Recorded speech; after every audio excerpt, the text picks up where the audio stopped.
All right, so there's been a story going around for a couple months now about a new development in the Little Mermaid reboot that's going to be happening in 2019. And people are kind of upset about the casting choices, so we're going to get into that in today's podcast. All right, so welcome to another episode. Today I am joined by my wife, Maria, yet again. Hello. And today we are going to be talking about the casting choice for the up-and-coming Little Mermaid. I think it's in production right now. I don't think they've come out with a release date, but so what's been going on is they've announced that they want to make a reboot of the classic Little Mermaid, and the casting choice has left people kind of divided amongst each other because instead of the typical white redheaded Ariel, they're going with an African American actress named Halle Bailey, I think like that. Yeah. So, what's your take on all this? My take, well, growing up, as a kid watching The Little Mermaid, we were used to Ariel being the redhead, and white, and I kind of wanted it that way for this video, but then I also have to understand, like, today we're changing. It's different. It's not going to be the same, characters. It's going to be something new. They want something new for the new Little Mermaid show that's coming out. That's how I see it. Like, I want it that way, but I have to understand, like, it's changing. It's not going to be the same. Okay, I could kind of understand, changing with the times, but at the same time, the thing I have against it is, imagine if the roles were reversed. Like, let's say an iconic black character, like, let's just go Princess and the Frog. They want to do a live-action reboot. Well, if they get someone that's not black, there'd be an uproar. Because that is that people's character. Like, it's like in Black Panther, if it was done by Matthew McConaughey, he just comes in, all right.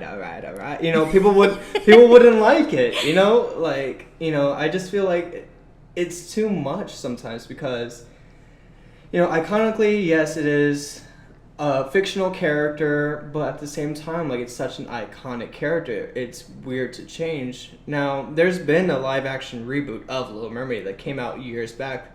On Netflix, yes. No, it wasn't on Netflix. It actually came out in theaters. This is whenever I was living in San Diego. I saw in theaters there's a Little Mermaid, and it is on Netflix now. That's what I'm talking about. But, that was actually in theaters, and it did not do well because of a lot of different reasons. I'm not entirely sure. I never watched it. But my whole thing is the fact that it's becoming too PC now, movies. Like, they're trying to make it to where, like, oh, we're going to be exclusive to everyone, and it's just like, we don't want that. Like, we just want to see a movie done well, and I don't know this actress at all. I'm not sure if you I don't know who she is. I don't know. Maybe she's from Disney. They're pulling a lot of people from Disney now, people that we don't know as adults, because it's something for the new generation, for our kids now, not for much so for us. Yeah, but, at the same time, it's just like, why, I'm sure they did this as kind of, not a publicity stunt, but to get more out there, like, to be the trending thing. And the thing is, it's like, if I understand that, African Americans want that black I'm just going to say black, I'm tired of saying African Americans. The black community want this black character, so, they have their children look up to this, because, of course, there's only one black princess, Tiana from Princess and the Frog. Right. But I think instead of people constantly rebooting everything, like going off of comic books, rebooting these live actions, like The Lion King, which was terrible. That was a shitty movie. They're rebooting Aladdin. They're about to do Mulan, which we're going to talk about that in another podcast because some shit wouldn't end with that. But, instead of doing all these reboots, why not just create new stories?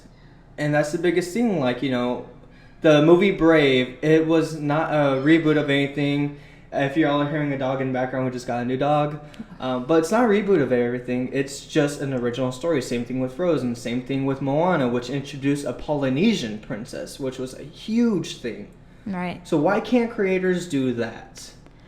I think maybe that's because they just don't know how to come up with ideas anymore. Like, it's going to be the same thing over and over again. It's just going to be a different culture, maybe a different appearance of looks, like Frozen, There's nothing really culture about Frozen if you really think about it. Everybody has a culture. Like, Mulan has one for Japan or Chinese or wherever she's from. I'm sorry. China.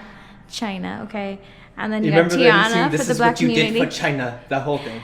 Uh, Japan and China are two different things. Well, racist. you know, Mulan wasn't my favorite movie. I didn't really like it. You didn't like Mulan?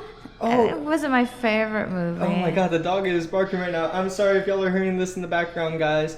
We're trying to go over the noise, but she's just whimpering because it's a little baby. Yes. But we're not animal abusers. We're not ignoring her just for a little bit, maybe. Just for a little bit while we do the podcast. But yeah, so going back, you know, like, my issue is if you're going to create this character, like someone that's relatively known, you should be able to stick to the characteristics. Like if we made Clark Kent a skinny Mexican with a mustache, people will be like, what the fuck is this? You know, like, it's not what we want as a character. Because when we go to the movies, we want to see what we want to see. Right. Like, we want to see Clark Kent being this muscular guy that saves people, not this, okay, average build looking dude that has no moral stand ground or anything like that. Like, we go to expect a certain thing. Now, I kind of understand, like, in these live action things, they try to be creative with it. Like, in the Aladdin movie, you know, of course, Genie was Will Smith, which he did a great job, but Genie was blue, so he could be really whatever color he wanted to be. Right. Honestly. It was magic. Yeah, well, it's not even that. It's just, like, we never saw him as a white person. Now, of course, Robin Williams was white, but that was just because of voiceover acting. Just like in Lion King, the voices were originally white people. Like, right. The person that played Simba was Jonathan Taylor Thomas from Home Improvement, which I never knew that. That was a fucking trip for me.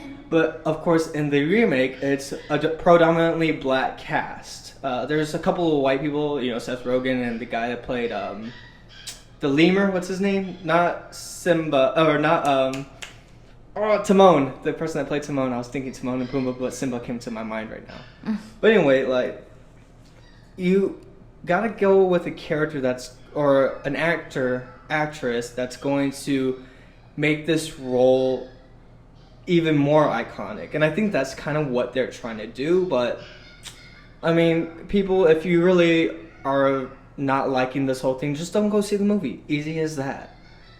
Like, that's really all it comes Like, I down know to. from what I've heard, I don't know if this is true. Mm-hmm. It was either Melissa or it's going to be Queen Latifah that's going to be playing Ursula. Ursula. Whatever. Speak. Yeah, it was a rumor for a while that Melissa McCartney was going to play Ursula, which I could kind of see that, you know.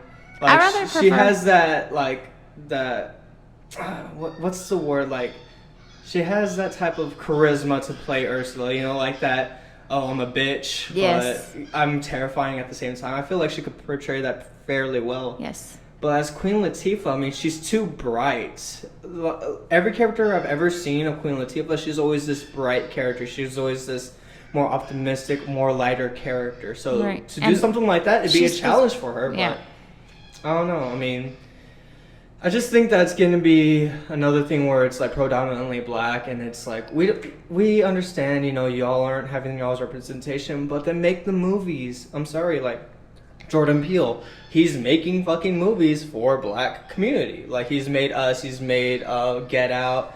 He's doing a lot more now, and he's keeping it with that culture. And I'm not saying we should be divided with it by any means, but, you know, don't stop making reboots. Don't mess with good literature that's already, you know, has a good basis for everything else, and just continue. All right, that dog is Jesus.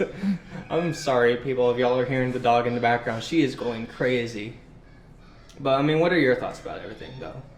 I mean, like I said, we're just gonna have to accept what's going on with change. We really are. If you don't, like you said, if you don't like it, don't go see it. Don't waste your money on it. If you don't want to, you know, see someone play a part that you weren't a part of growing up. Well, it's not even the fact that, oh, we grew up with this character. That's not the real big issue. It's just the fact that, you know, like, people that are redheaded and, you know, white, they saw this character as, like, their idol. Like, oh, shit, we're being represented. Because they're not really, other than Brave, I've never seen a redheaded princess. You know what I mean? So it's also taking away from them, like, that's who they identified with. Like, they saw themselves being this person.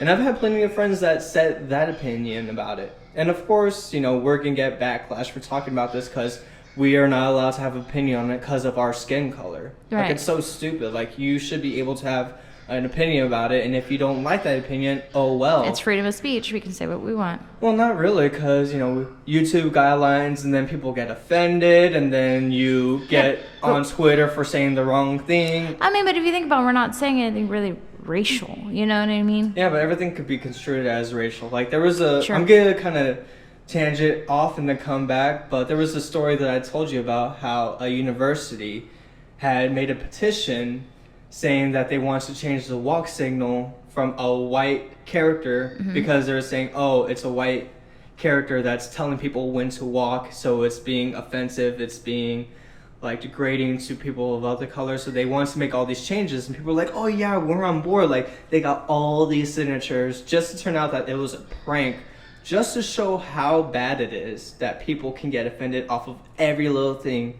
If you say someone's offended by this, someone else is going to be like, oh my God, I may be offended by it too. Sure. So that's just the culture we live in, because there was this thing I saw saying that if you're worried about all these other problems in the world, then you have no problems of your own. I don't care about what's happening in the world because I got my own shit to deal with. You know what I mean? Yes. So when things happen outside my world, I'm like, okay, it sucks, but it's not affecting me right now. I got my own problems to deal with. I don't care about this person called that person a name, and this white guy at Starbucks called a person man when it was a sir. Shit like that, you know what I mean? Right. Like, it's terrible now.